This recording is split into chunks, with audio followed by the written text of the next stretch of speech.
Before the world was washed by the great deluge, Jared lived in a generation that began to forget the Creator. On the snow-swept summit of Mount Hermon, 200 angels descended and swore an oath of rebellion that would stain the earth. You are about to witness the forbidden chronicles of Enoch, the seventh from Adam, who stood as a lone scribe amidst cosmic giants. The Bible says Enoch walked with God, but the ancient scrolls tell us exactly what he saw before he was taken. He watched the heavens tear open, and he wrote down their final judgment. Real talk, y'all. Think about this for a moment. Why does Jude 14 quote this specific patriarch, but when you open your standard Sunday Bible, his actual writings are nowhere to be found? Genesis 5, verse 24, tells us Enoch walked with God, and he was not, for God took him. That's a translation to heaven that bypassed death itself, a cosmic promotion that left a massive historical vacuum in our theology. I believe this isn't just about a man disappearing into thin air. It points toward a deep conflict, a celestial trial that the modern church rarely preaches on. We are left asking, what did the scribe write that made his name both sacred and dangerous to those who wanted to control the scriptures? Why did they skip this verse every Sunday? I've sat with this question for years. The answer wasn't lost. It was preserved in the high-altitude monasteries of Africa, while the councils under Constantine in the 4th century were busy shaping the Western canon, deciding what you were allowed to read and what you were forced to ignore. A sentinel was standing guard. The Ethiopian Orthodox Tewahedo canon kept the Book of Enoch safe, copied onto animal skins in the ancient GES language. I believe this G's manuscript preservation is a miracle that most scholars in the West would rather not talk about. They wanted a uniform library that matched the empire's policies, but the African mountains maintained a deeper, older truth. These African scribes looked at the pressure of Roman exclusion and chose to protect the antediluvian record. They held on to the scrolls that described the beginning of the fall, the Hermon oath, and the secrets of the heavens. So when we read these texts today, we are reading a time capsule that has survived thousands of years. Take a breath and let that sink in.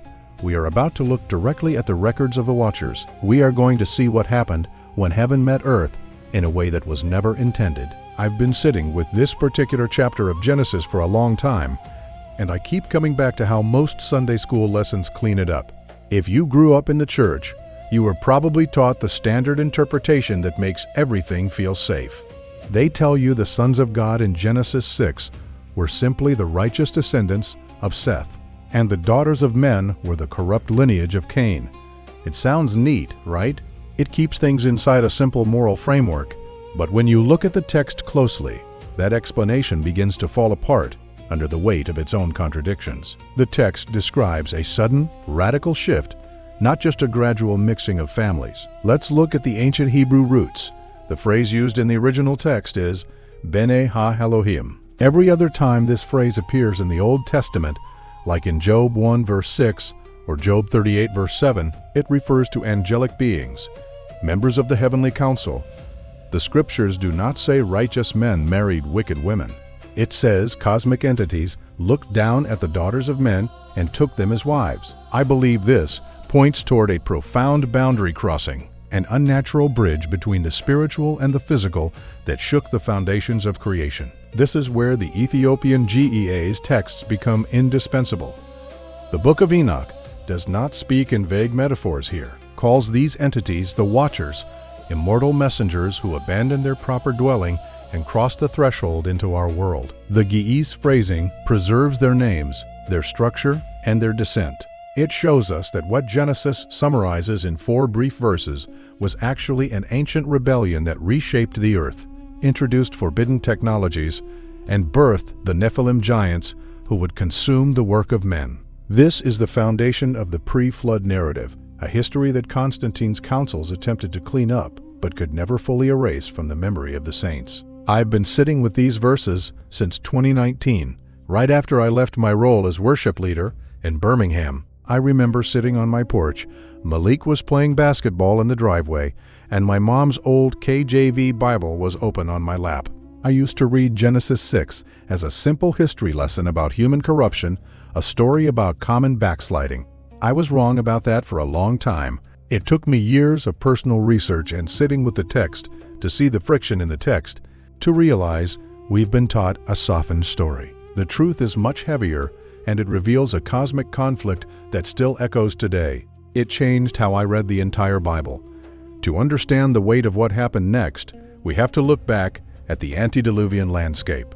Before the earth was scarred by deep mines, before cities were surrounded by massive stone walls, the world was a clean, unspoiled creation that reflected the pure intent of the Creator. The geography was wild and dominant. Giant rivers rolled through vast valleys, and forests stretched beyond the horizon, untouched by industrial greed. Humanity lived a simple agrarian life, tracking the seasons, planting seeds in the rich soil, and drinking from clean mountain streams. They lived in harmony with the environment, acknowledging their place in the order of creation. This vulnerability to nature was not a curse, I believe. It was a design that kept humanity close to the soil and close to the Creator. There were no swords yet, no iron blades, no cosmetics to alter the face. Creation was quiet. But this quietness was about to face a technological storm that would destroy the moral baseline of the pre-flood world. The introduction of these forbidden arts by the Watchers was not a gift of progress. It was a weapon of disruption that shattered the simplicity of human existence, turning hearts toward pride and violence. In this quiet era, a specific boundary was established to preserve the light. The lineage of Seth was the covenant-bearing seed, chosen to maintain the spiritual legacy of Adam. According to ancient traditions preserved in G's Chronicles, they lived on a high mountain plateau, an elevated sanctuary, isolated from the rest of the world. They were given a simple command: remain on the mountain, keep the covenant, and do not mingle with those who have chosen a different path in the valley. This elevation was both physical and spiritual, a sanctuary above the noise. I believe this high ground represents the spiritual focus that we are called to maintain in our own lives today, keeping our hearts separated from the systems of compromise. Most teachers say this isolation was merely social, but I've come to see it as a deep spiritual sanctuary. The high plateau was a training ground for the soul, a place where the covenant could be preserved without distraction. But the valley below was shining with fires, and the temptation to descend was growing daily. The command to remain was a protective shield, warning them against the temptation of the valley. The boundary was marked, but the Watchers were already looking at the heights, waiting to cross the cosmic line and lure the covenant-bearing seed into the deep valleys of corruption. Once the boundary was crossed, the purity of the lineage was lost, and the stage was set for the Hermon Oath. We must understand that this was a deliberate campaign to alter the lineage of the earth, a plan that started in secret but quickly overwhelmed the creation. Let's locate Mount Hermon. If you look at the northern border of modern Israel, you see a massive mountain ridge, its peaks covered in snow for most of the year. The name Hermon itself comes from the Hebrew root cherem, which means a curse or something set apart for destruction. It's a place of ancient borders, a geographical gate between the heavens and the earth. The text tells us it was on this very summit that the Watchers chose to descend. They did not come down in secret.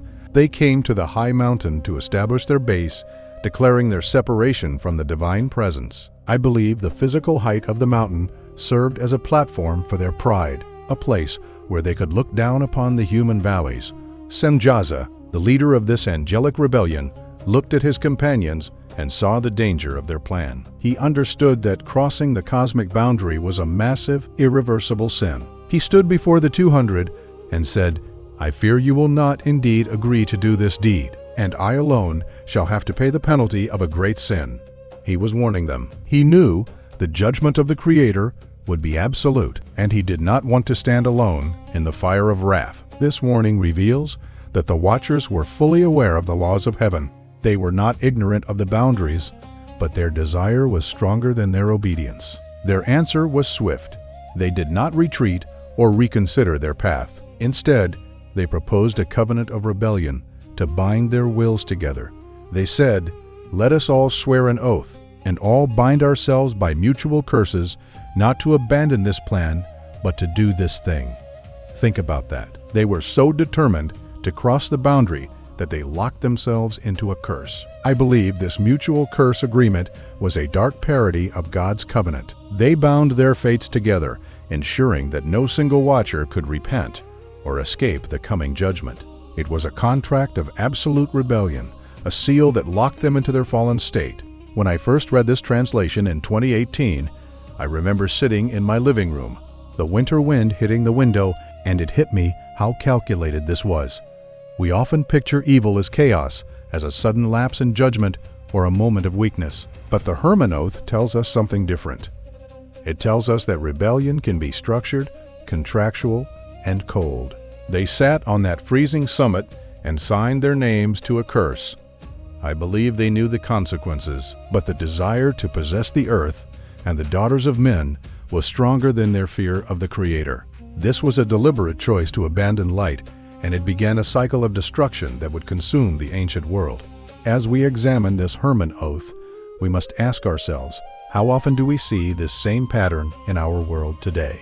The locking of wills, the mutual agreement to cross boundaries for short-term gain, even when we know the consequences. I've sat with this for a long time. It shows us that the structures of rebellion are ancient and deeply organized. The Watchers created a legal structure for their sin, believing they could stand against the judgment of the Creator.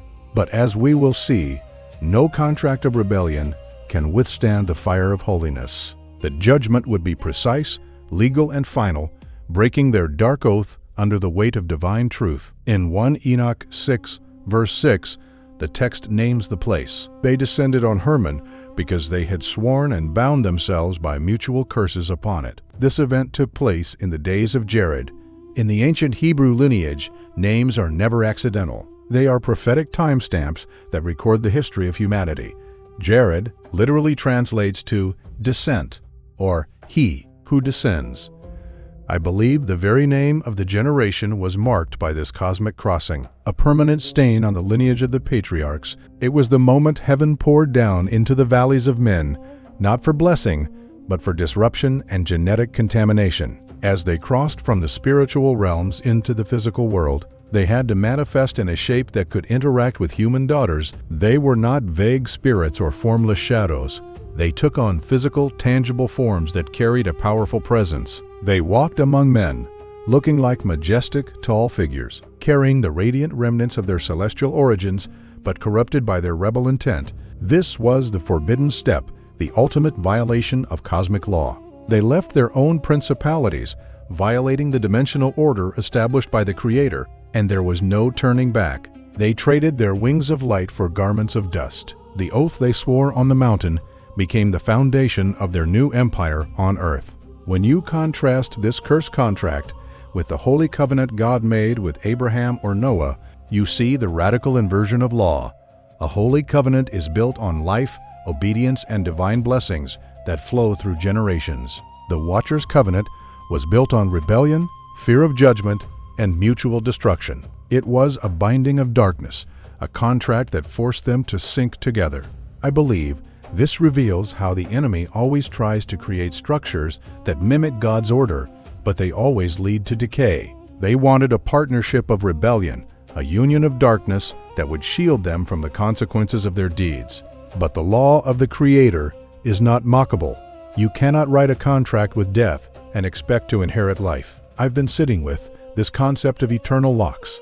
The text tells us they could no longer return to heaven, their access to the presence permanently revoked. By swearing that mutual curse, they sealed their own prison doors before they even entered the human valley. They traded the eternal light of the presence for a temporary dominion over dust and blood. This leads us directly to the forbidden union, the physical mixing that would soon produce a legacy of violence and terror across the antediluvian world. It was a trade that cost them everything, and the price would be paid by the entire earth. Think about this.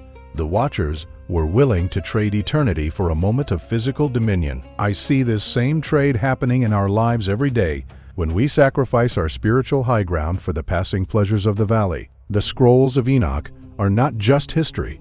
They are a mirror. They show us the mechanism of the fall, how a single step across a boundary can lock you into a path of destruction. We must guard our boundaries because once the oath is sworn, the lock is set. Let that sink in as we prepare to look at the hybrid offspring of this rebellion. The Nephilim who would turn the valley into a slaughterhouse, sealing the world's fate before the flood. I used to think the stories of angelic-human union were just ancient mythology, a poetic way of explaining the rise of wicked men, or a metaphor for moral backsliding. I was wrong about this for a long time. It took me years of deep study and sitting with the text to realize that the writer of 1 Enoch was describing a literal physical corruption. 1 Enoch 7 verse 1 states that the watchers took wives, each choosing for himself, and they began to go in unto them and defile themselves. They did not just observe, they intermingled, crossing the dimensional threshold that separated the celestial hosts from the dust of the ground. This defilement was a genetic boundary violation that threatened the entire human template. I believe this wasn't a standard marriage of cultures, was an unnatural hybrid union that introduced a foreign, angelic seed into the human family line. The textual ancient terms describe a mixing that was entirely outside the Creator's design, a biological pollution of the bloodline. This was not about moral drift, it was about the physical reconstruction of the antediluvian population, a hostile takeover of the image of God. If the seed of the woman was to be preserved, this hybrid line had to be stopped. From these unnatural unions were born the giants, the Nephilim. The ancient scrolls described their massive scale, a height that completely overwhelmed human communities. Picture the physical reality of this. Enormous entities living alongside ordinary, vulnerable human families, demanding food and space that the land could not sustain. They were not protectors or heroes, as the later pagan myths would claim. They were predators. Their physical presence alone was a constant terror, a dominant shadow over every village in the valley. They established themselves as rulers, demanding worship and service, and treating humanity as nothing more than livestock. As their hunger grew, they began to consume the work of men. The agriculture, the livestock, the harvest, nothing was enough to satisfy their massive, unnatural appetite. When the crops were exhausted, the giants turned on humanity itself, hunting them like beasts. The ancient scrolls describe a descent into absolute violence, cannibalism, and the drinking of blood. It was a cosmic horror, a world where the created order was being consumed by hybrid monsters. The cries of the victims filled the wind, and the ground was soaked with the blood of the righteous. This violence was not random. It was the natural result of mixing what God had separated. When spiritual power is combined with physical greed, it produces monsters. The Nephilim were the physical manifestation of this spiritual rebellion. They did not build, they only destroyed. They did not cultivate, they only consumed. The earth, which had been created fertile and clean, was being turned into a barren slaughterhouse by these entities. The balance was broken, and the moral baseline was completely wiped out. My read of this is that the Nephilim were not just physically large, they represented a systemic disruption. I remember in summer 2021, I had a 4-hour flight delay at Atlanta Airport, eating a cold turkey sandwich on a plastic chair, reading these chapters in 1 Enoch. That was the first time I realized how the giants consumed the resources of humanity. I used to think the giants were just cartoon monsters, a simple fairy tale. I was wrong. They were an economic and ecological collapse, a system that drained the common people of everything they worked to build, leaving them starving in their own fields. It was a picture of absolute systemic oppression. The giants became the taskmasters of the pre-flood world, demanding everything and leaving nothing but dust. This is what happens when boundaries are ignored. We become slaves to the very things we welcomed. Let's look at Azazel, one of the primary rebels of this fallen council. The Book of Enoch records that he taught men to make swords, knives, shields, and breastplates. Before this transmission, human conflicts were primitive, resolved by physical strength or simple wooden tools. But Azazel introduced metallurgy, changing the nature of conflict forever. He showed men how to mine the metals of the earth, melt them under intense heat, and forge them into efficient instruments of slaughter. He created the technology of warfare, making violence systematic, organized, and deadly. He taught them how to look at their neighbor not as a brother, but as a target. But the corruption went deeper than physical weapons. He also taught the art of cosmetics, showing women how to make eye paint, beautify their eyelids, and use precious stones to decorate their bodies, along with the secrets of magic, astrology, and the movements of the stars. I believe This wasn't just about simple vanity or personal beauty. It was a systemic shift, teaching humanity how to alter the natural creation, how to deceive through artificial appearance, and how to look to the stars for spiritual power instead of bowing before the Creator. It was the introduction of illusion and sorcery as tools of dominance. Real talk, y'all. Think about the world we live in today. Look around you. We have massive industries built entirely on weapon technology and cosmetic deception, making billions of dollars by altering what God made natural or preparing for the next war. The patterns Azazel set in the pre-flood world are the same systems operating around you right now. The text shows us that the technology of violence and the technology of deception were handed down by the same fallen council. It is the same spirit of division, the same drive to replace natural beauty with artificial masks and natural peace with weaponized fear. When I study these systems in Atlanta, I see the same old Watcher blueprint playing out in our media, our governments, and our local streets. The result of this transmission was the complete collapse of the antediluvian ecosystem. The earth began to groan under the weight of this technological corruption. The fields were ruined by mining. The forests were stripped to feed the furnaces, and the ground was soaked with the blood of the innocent. It was a dying landscape, a world that had lost its original breath. The harmony of creation was replaced by a screaming void of violence where the strong consumed the weak, and the land could no longer heal its wounds. The blood of the righteous cried out from the dirt. This destruction of the earth was the direct consequence of the forbidden knowledge. The Watchers did not teach humanity how to live in peace. They taught them how to exploit. They revealed the secrets of the earth and the heavens before humanity was spiritually ready, turning knowledge into a weapon of self-destruction. I believe this is a powerful warning for our own generation, which is racing to control technologies we do not understand. We are repeating the same antediluvian pattern, believing we can master the creation without submitting to the Creator. Humanity, facing destruction from both the giants and their own wars, raised a great cry to heaven. The righteous blood shed on the ground screamed out for justice, pleading for intervention before the human race was completely erased. This human intercession crossed the celestial threshold, rising past the stars and reaching the ears of the holy watchmen who stood in the sanctuary. The cry of the earth was about to trigger the Archangel's council. They looked down and saw that the boundary had been shattered, and the time for silent observation was over. The decree of judgment was being prepared in the heavens. In 1 Enoch 9 verse 1, the text shows us the four archangels, Michael, Gabriel, Raphael, and Uriel, looking down from the height of heaven.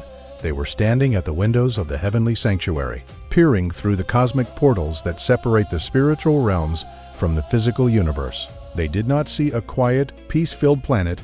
They saw an earth completely covered in violence, a landscape washed in the blood of innocent families who had no defense against the giants. They witnessed the cities established by the Watchers, the mines tearing open the mountains, and the smoke of the furnaces rising like a dark cloud over the creation. Most teachers focus entirely on the demons, their names, and their tricks, but I've come to see that the real story is this angelic legal procedure. While the modern church stays silent on these cosmic dimensions, treating the story of the Watchers as a myth or a distraction, the scrolls describe a highly structured observation. These archangels were not passive watchers or distant spirits. They were recording the violations, noting the chemical and metallic weapons of Azazel, and measuring the genetic corruption of Semjaza's lineage. They were gathering the data, ensuring that when judgment fell, it would be based on absolute, compelling evidence. They saw the physical destruction, and they felt a deep, celestial grief that shook the sanctuary. The blood of the righteous was calling out from the soil, a spiritual frequency that could not be silenced. I believe their role was to act as legal witnesses in the divine court, bringing the formal petition of humanity before the holy throne. They were the bridge between the suffering below and the absolute sovereignty above. They stood as advocates for a humanity that had been exploited by cosmic entities, preparation for a legal transition that would change the course of history. I want you to think about this role of the holy observers. It tells us that nothing is hidden from the eyes of heaven. The systems of oppression that operate in our world today, the structures that build wealth on the backs of the poor, are being observed by the same angelic council. Many of us feel forgotten when we look at the corruption in our streets, but the Book of Enoch reminds us that the sanctuary windows are always open. The archangels are still looking down, recording the actions of those who abuse power and preparing the case for the divine court. The timing of God is precise, and it always begins with observation. This observation was the first step toward the execution of justice. The archangels did not act on their own authority. They did not descend to fight the watchers without a mandate. They followed the divine order, gathering the evidence and preparing the petition. This is a pattern of spiritual patience that we must learn. We want immediate action. We want the fire to fall right now. But heaven operates with legal precision. The case must be presented, the threshold must be crossed, and the verdict must be issued by the sovereign throne. Let's sit with this process as the archangels prepared to deliver their report, bringing the legal brief of a broken world to the holy throne room. The archangels stood before the Lord of Lords, the King of Kings, and presented their case. They did not come with vague complaints. They presented a structured legal brief of the earth's condition. They said, "All things are naked and open in thy sight, and thou seest all things, and nothing can hide itself from thee."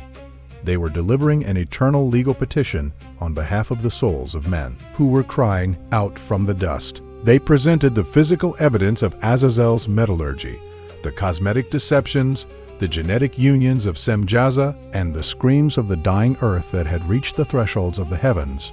The sovereign throne room was silent, filled with the unapproachable light of the Creator's wisdom. The Creator had watched the descent, had watched the giants consume the valleys, and had waited for the legal measure of sin to be filled. I believe this silent wisdom was not delay or lack of care.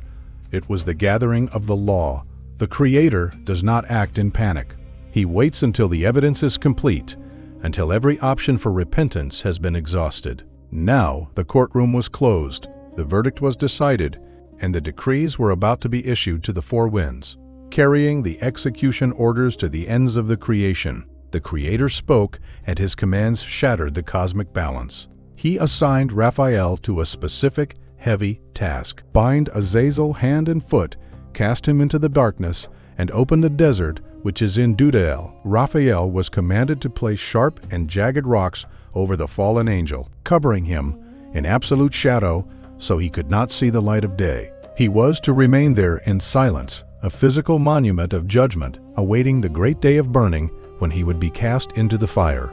This was the end of his metallurgy, the end of his swords, and the end of his pride. I've been sitting with these judgment decrees, especially Gabriel's commission to destroy the Nephilim by inciting a civil war. Gabriel was sent to make them consume each other in battle, letting their own violence be their destruction. Michael was commanded to go and bind Semjaza and his associates who had defiled themselves with women. They were to be bound under the hills of the earth for 70 generations, locked in absolute darkness until the day of their final consumption. I believe this reveals that the tools of rebellion always turn on the rebels themselves. This judgment set the stage for the scribe Enoch, who would carry the verdict back to the valley. Think about the weight of this 70-generation lock. It was not a temporary setback, it was an era of confinement. The Watchers, who had ruled the pre-flood world with iron and gold, were now silent under the earth, their kingdoms turned to dust. Their strength was gone, their voices silenced, and their legacy wiped out by the flood. I believe this shows us that the power of injustice, no matter how great it seems today, has an expiration date. The hills of the earth are holding the ancient rebels, and they will hold every modern system that follows their path. The boundary remains secure. When I first began to study Enoch's call back in 2020, sitting in my small study in Atlanta, I was struck by how his life was split in two.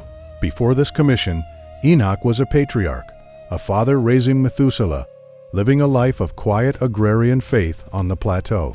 He walked in the patterns of his fathers, keeping his family separated from the noise of the valley below. But the ancient scrolls show a sudden transition, a moment when the heavens demanded his pen. He was pulled out of his human context, taken to a place of isolation, and given the office of scribe of righteousness, a calling that separated him from his home forever. He was completely withdrawn from men, living in a hidden sanctuary where he received celestial training. I believe this physical isolation was necessary to separate his mind from the technological and moral corruption that had flooded the valley below. He had to learn the vocabulary of the heavens, the movements of the stars, and the names of the angels. He became the Creator's pen, a neutral witness who would record the details of the cosmic trial. The office of the scribe was not one of glory. It was one of heavy recording, a task that required him to sit with the secrets of the heavens and the earth. It was during this period of isolation that the fallen watchers approached him. They did not come with weapons or pride. The text describes them as weeping, filled with fear and trembling, paralyzed by the weight of their crimes. They had seen the judgment decrees of the archangels, and they knew they had no direct access to the holy throne. Their wings of light were heavy, and their voices could no longer carry a petition to the Creator. They came to the mountain peak, looking for the one man who still walked with God, hoping he could act as a bridge. I want you to sit with this image of the fallen angels trembling before a human scribe. These were the entities that had taught men how to make swords, how to paint eyes, and how to command magic. They had ruled the valley like gods, demanding service and worship. But when the decree of the Creator was issued, their strength vanished like smoke. They were revealed as nothing more than rebels awaiting sentence. I believe this shows us that the powers that seem so dominant in our world today, the systems that mock God, will one day stand in the same fear. Their pride is temporary, but the justice of the Creator is eternal. Enoch's office as scribe tells us that heaven values the written record. The Creator did not just issue a verbal rebuke. He ordered the judgment to be written down. This is the importance of the scrolls. They are the legal documentation of the fall, a record that could not be erased by the flood or lost in history. When we study these texts today, we are reading the court records of heaven. We are seeing the legal boundaries that keep the creation secure, and we are learning that every action, whether of angel or man, is recorded in the books of the Creator. Let's look at how Enoch wrote this petition. The irony here is immense.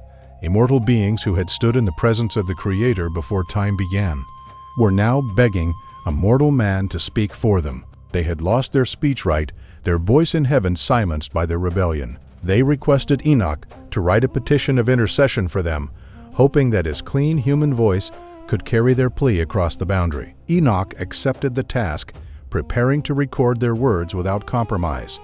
He did not become their advocate. He became their registrar, documenting their fear and their crimes in a scroll that would be preserved forever. Enoch went down to the waters of Dan, located to the southwest of the Hermon Ridge. This geography is highly significant. Dan was a territory associated with judgment, boundary marking, and cosmic boundaries in ancient Israel. Sitting by the flowing streams, under the shadow of the mountain where the rebellion had been sworn, Enoch unrolled the clean parchment and began to write the petition of the fallen watchers. He recorded every rebel name, their specific rank, and their desperate pleas, ensuring that the legal document was complete and accurate. Enoch spent days recording this petition, and I believe he was reflecting on the nature of mercy. He was sitting by the waters, looking at the contrast between the pure stream and the heavy mountain. I used to think Enoch was merely a courier, a messenger carrying a message. I was wrong. I've come to see he was acting as a cosmic registrar, documenting the legal arguments of the defense. As I read the GES text, I see Enoch reflecting on the sharp boundary between mercy and justice, realizing that some lines once crossed leave no room for compromise. When he finished the scroll, he fell into a deep sleep, and a vision of judgment was shown to him. He woke with the divine answer, ready to deliver the verdict.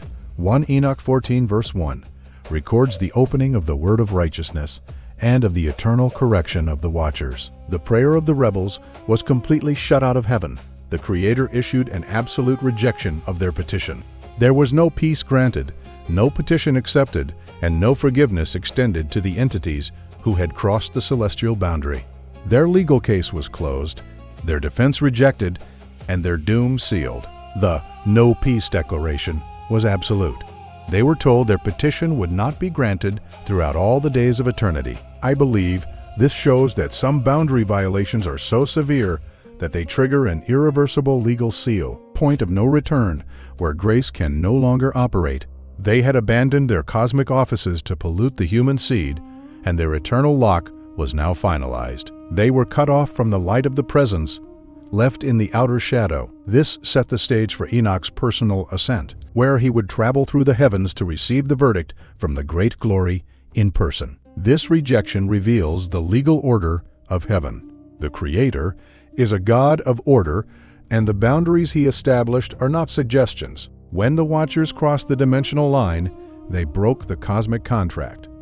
I've sat with this for a long time. It shows us that boundaries are not there to restrict us, but to protect us. The Watchers believed their power would protect them from the consequences, but they found that the law of the Creator is absolute. Their petition was nothing more than a record of their fear, not their repentance. I was wrong about the nature of divine judgment for years. Growing up, I sat in Birmingham pews and heard preachers talk about grace like it was cheap, like boundaries didn't exist. I used to think God's mercy had no legal limits, that even the fallen could simply say a prayer and be restored. It took me 3 years of sitting with Enoch's scrolls to realize how wrong I was. The petition of the Watchers was rejected because they crossed a genetic and spiritual boundary that cannot be undone.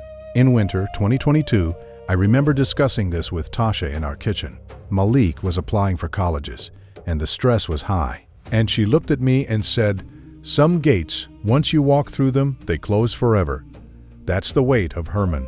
In 1 Enoch 14 verse 8, the vision is shown, winds in the vision, caused me to fly, and they lifted me upward and bore me into heaven. Enoch describes a sudden violent transition, a breaking of earthly limitations. A cosmic whirlwind swept him off the ground, carrying him through the thick cloud layers, shattering the dimensional bounds that keep humanity locked in physical reality.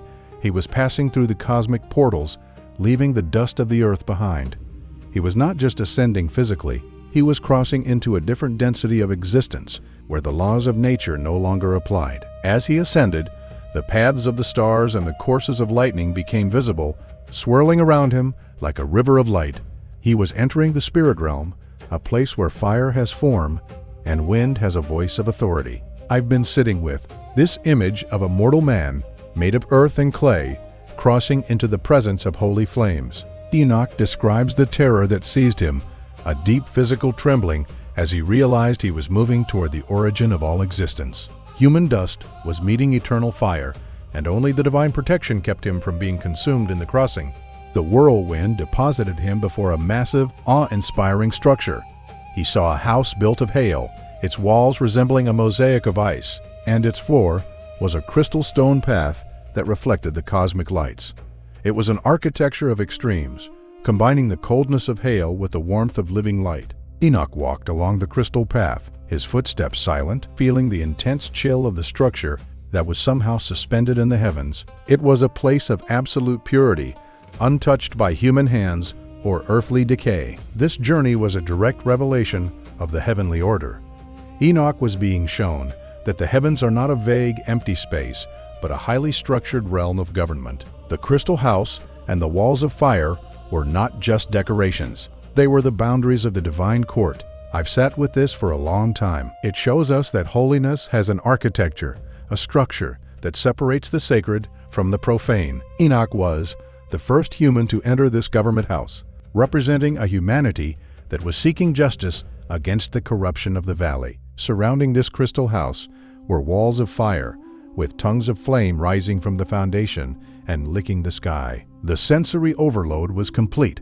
Enoch was standing at the intersection of absolute purity and burning energy. As he walked through the fiery portal, he was prepared for the second, even grander house that lay just beyond, where the holy throne was established. This second house was not built of ice. It was a structure of living flame, a place of supreme authority that demanded absolute reverence from every creature. He was about to look at the sapphire throne. As Enoch entered the second house, he saw a majestic sight, a high throne, its appearance resembling sapphire, and its wheels were like the shining sun. 1 Enoch 14 verse 20 records that the great glory sat upon it. The atmosphere was thick with unapproachable holy fire. a blinding radiance that made it impossible for any angel to look upon his face or enter his presence. The throne room was not a place of comfort, was a center of cosmic gravity, where every element was charged with the presence of the Creator. The wheels of the throne were in constant motion, symbolizing the active, sovereign rule of God over all realms. The garment of the great glory was brighter than the sun, whiter than any snow on the peaks of Hermon, carrying no threat of darkness or compromise. No creature could stand before this majesty. Enoch himself was cast down, his physical strength failing him, his face pressed against the crystal floor, unable to bear the weight of the presence. He was a man of dust, suddenly exposed to the raw fire of holiness. I believe this physical collapse was not just about fear, was the natural reaction of the creation meeting the Creator, the recognition of our own smallness in the light of eternity. Real talk, y'all. Think about how we approach God today with our casual prayers, our comfortable routines, and our self-righteous arguments. When Enoch stood before the great glory, his knees buckled and his face hit the stone. I believe we have lost this register of reverence in our modern teachings. We want a God who fits into our plans, a God we can negotiate with. But the throne room shows us a sovereignty that demands complete submission. You cannot stand before this fire with your own achievements. You can only fall down, acknowledge the light, and listen to the word that is spoken. This reverence is what separates true worship from empty ceremony. In my 14 years as a worship leader, I saw many people raise their hands and sing songs. But how many of us were actually aware of the fire? We treat the presence of God like a warm feeling, but the scrolls of Enoch remind us that the presence is a weight. It is a weight that measures the heart, that exposes every compromise, and that demands absolute truth. When Enoch was cast down, he was being prepared to hear the final judgment on the watchers. He had to be emptied of his own strength before he could carry the decree. Look at this. The great glory did not reject Enoch. He did not consume the scribe in his wrath. The Creator protected him in the presence, showing that while the rebel angels were shut out, the human who walked in righteousness was preserved. This is the beauty of the covenant. The fire that consumes the rebel is the same fire that purifies the witness. We do not need to fear the holiness of God if we are walking in His ways. We only need to bow, submit our hearts, and allow His presence to shape our lives. Let's sit with this as the voice begins to speak. Supporting this sapphire structure were the flaming wheels of the Merkava, the celestial chariot described by the prophets. Michael stood at the right hand, leading the angelic guard that surrounds the throne sanctuary. These were the high forces of heaven, beings of pure light who stood as watchmen of the presence, maintaining the eternal boundary between the Creator and the creation. They did not move with panic. They stood in absolute order, their presence reinforcing the law of the sanctuary. The lightning that flashed from the throne was reflected in their garments, a display of cosmic authority. Above the throne were the seraphim, their wings shielding their eyes from the great glory. The noise of their worship was like the roar of many waters, an eternal frequency that shook the very foundations of the house. As Enoch lay trembling, the worship ceased, and a profound silence fell over the court. A voice spoke through the fire, calling the scribe by name, commanding him to stand and hear the words of judgment. The courtroom of heaven was ready, and the sentence was about to be pronounced on the watchers who had abandoned their posts. The voice declared the absolute judgment on the rebels. "Go, say to the watchers of heaven, you should intercede for men, and not men for you."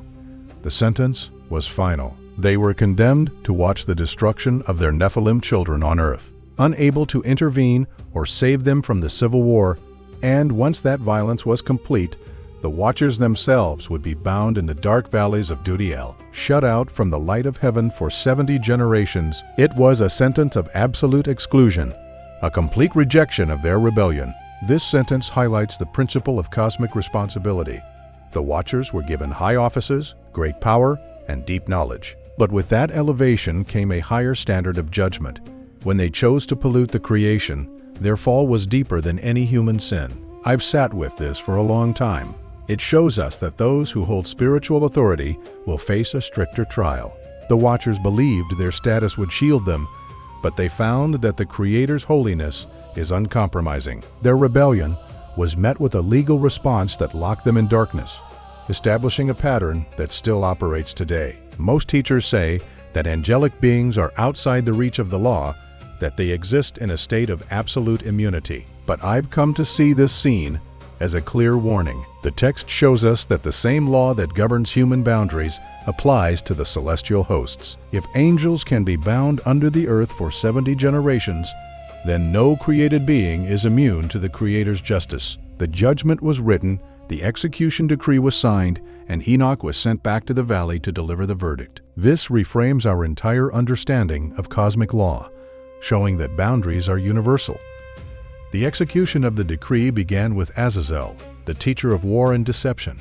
Raphael carried him to the desert of the east, a barren wasteland of jagged rocks and shifting sands, known in the ancient texts as Duthael. The Archangel cast him down into a deep, silent pit, placing sharp and heavy stones over him to secure his confinement. He was covered in absolute darkness, his eyes shrouded in shadow, so he could no longer see the sun or corrupt the creation. Locked away until the final day of fire, when he would be cast into the eternal burning, this was the end of his metallic empire. I've been sitting with this Duthael desert landscape, and it serves as a physical reminder that judgment is structured and localized. The text doesn't say Azazel was destroyed immediately. It says he was locked away under the earth, held in a cosmic prison. I believe this shows that the Creator's justice operates on a precise timeline, holding the powers of darkness in reserve until the final hour of cleansing. It teaches us that evil is never free, is always on a chain, allowed to operate only within the boundaries established by the Creator, awaiting its final court date. If you're still with me, I want to tell you why this matters to me. Back in Birmingham, during my 14 years as a worship leader, we sang about victory, but we never sang about the struggle to preserve the truth. I used to think the truth was safe, protected by institutional walls. I was wrong. The preservation of Enoch shows us that the truth is often hidden in the wilderness, kept by those who are willing to stand alone. Today, in Atlanta, when I watch Malik study these texts, I realize our task is the same. We are not here to compromise. We are here to guard the capsule. The scrolls Enoch wrote were not meant for his own generation. The opening verse of 1 Enoch states that the book was written for a remote generation that would live in the days of tribulation. It was a time capsule, sealed for those who would need it most in the final age. The preservation of these scrolls in the Ethiopian Orthodox canon is a testament to Africa's role as a sentinel of sacred history. The Aksumite highlands kept the keys of the antediluvian world safe, while the Western councils chose to forget them, maintaining the integrity of the record for the awakening of the covenant seed. I believe this sentinel work is reaching its fulfillment today. The awakening of the covenant seed is happening as these ancient texts are opened and read with new eyes, free from the biases of the empire.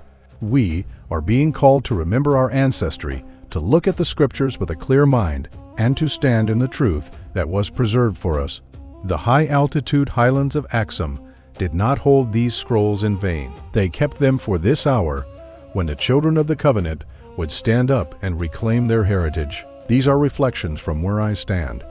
I'm walking this same road you're walking. Take what serves you, leave what doesn't. Let us pray. Father, thank you for revealing the hidden scrolls of Enoch to this generation. We ask for your protection over every truth seeker watching this today, that they may find strength in your word.